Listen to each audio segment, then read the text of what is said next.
So what's up mga brad, so update din natin yung nag-order dito. So yan, Mr. Customer ng taga Masbate. So ayan na po ang dagdag order mo sir. Ito si Mr. Customer.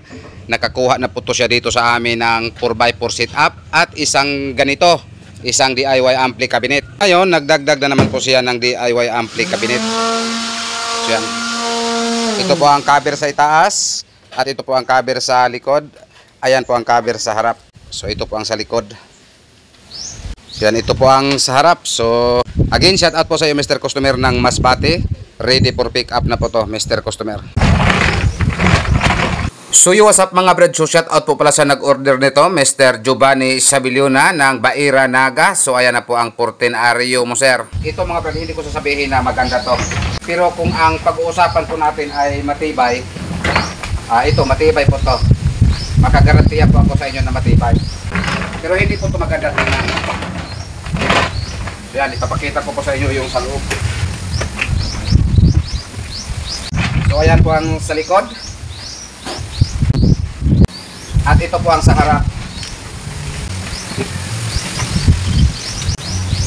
So ayan po ang sa harap. So ayan, nakalakril na po siya. Ito po ay 14 Ario. So ayan, hindi ko sasabihin na maganda po to tingnan. Pero kung ang pag-uusapan po natin ay matibay, so ito, matibay po to. Dahil naka-marine report po to. So ayan po ang lagyanan sa kanya mga processor. Ayan po ang tinatawag na 14 Ario. So ayan, naka-twist lock, naka-handle. So ayan, tinatry po namin kung accurate po ba ang pagkagawa. So ayan, accurate po, magkabila. Tukmang-tukma po ang mga butas. So what's up mga brad? So ngayon may isi-sit up na naman po kami.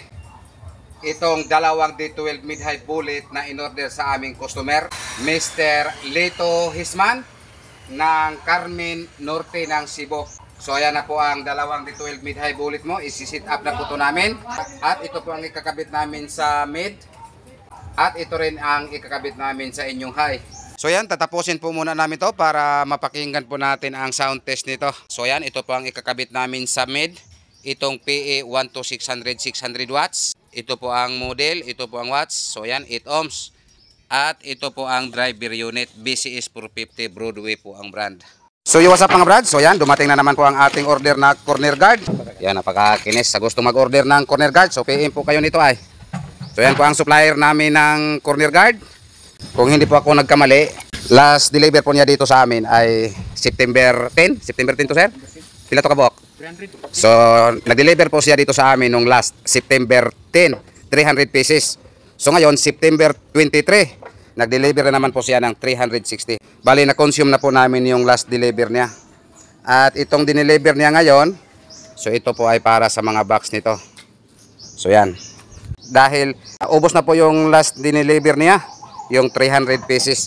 So ito, ilang piraso to, Buseng? 360. 360 pieces. So yan, galing pa po to sa, saan po to inyo? So ayan, Compostela, Norte ng Cebu. Baka gusto po niyo mag-order ng corner guard. So PM na lang po kayo diretso nito. Sino pong pangalan? So ilagay ko sa comment section yung kaniyang contact number para direct pa po kayo mag-order sa kaniya. So yan bayad, 360 pesos. Salamat. Bye-bye. PM na lang po kami ulit sa inyo kapag ubos na po to lapit. Salamat.